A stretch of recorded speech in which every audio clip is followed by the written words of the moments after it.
Guys आम्ही आता चाललोय प्रसाद घ्यायला. आता हा दुसरा दिवस आहे आणि आज आम्ही चाललोय येरमाळ्यात. तर बघू शकता आता पण गर्दी काही कमी झालेली नाहीये आणि आम्ही परत रेडी झालोय नव्याने. तर गाईज आता बघू शकतो इथे आम्ही असं हळद कुंकू घेणार आहे आणि प्रसाद घेणार आहे. पुढे कंटिन्यू करा गाईज, खूप मज्जा येणार आहे. खूप गर्दी पण मज्जा पण येते. हा प्रवास काय इथेच थांबणार नव्हता. आम्ही जाणार होतो सोन्याच्या रानात म्हणजेच येडेश्वरीच्या दर्शनासाठी. तर तुम्ही पण ब्लॉग शेवटपर्यंत नक्की बघा.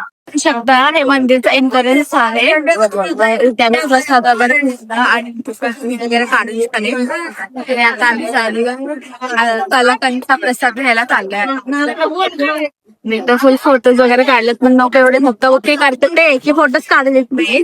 ठीक आहे चला काही आतापर्यंत आम्ही तुळजापूरमध्ये होतो पण आता चालू येरमाळ्यात यात्रेसाठी. आता डायरेक्ट भेटूया येरमाळ्यामध्ये. आम्ही सगळे आलो सोन्याच्या रानात आणि आम्ही तिथे चुना सुद्धा वेचला आणि आई साहेबांकडे एक इच्छा मागितली. त्यानंतरच आमच्या पालखीचे दर्शन सुद्धा झाले, ते पण खूप चांगल्या प्रकारे. आणि त्यानंतर आम्ही जयघोष केला. तुझा पांढरा शिपडत तू नाही बघ तसं आमच्या मागच्या इडा पिढ्यात जाऊ दे बघ. तुझा चौकासाचा येडा घातलाय, तुझा चुना वेचलाय बोल येडा सरीचा. गाईज आता आम्ही जाऊन आलोय तर आमच्या तोंडाची खूप बडबड करते ती पण फक्त आमची बडबड आई.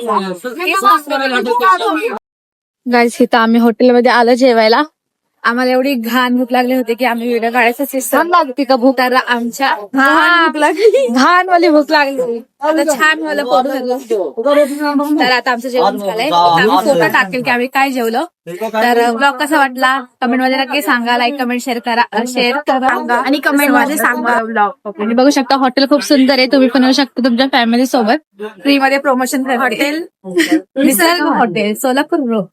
हे बघा स्टाफ पण खूप चांगला आहे. बाहेरचा रिव्ह्यू भेटेल बघायला. थांबा 5 मिनिट. हा बाहेरचं तुम्हाला लोकेशन दाखवते कसं आहे. छोटे पोरांना पण घेऊन येऊ शकता तुम्ही. दिवसभर थकल्यानंतर मस्त पोट भरून जेवण केलं. त्यानंतर हे प्लेग्राऊंड पाहून जो चेहऱ्यावरती आनंद होता तो शब्दात सांगणारच नव्हता. आम्हाला इतकं भारी वाटलं की आम्ही मस्त खेळतच राहिलो. तर गाईस तुम्हाला कसं वाटलं हा व्लॉग कमेंट मध्ये नक्की सांगा. देवदर्शन करून मन अगदीच प्रसन्न झालं असेल हो ना. तर आता नवीन असेल तर माझ्या चॅनलला सबस्क्राईब करा आणि तुम्हाला अशी युनिक आणि मस्त मस्त व्लॉग रोज बघायला भेटेल फक्त आणि फक्त पिल विथ रुपालीवरती. तर चॅनलला आता सबस्क्राईब करा.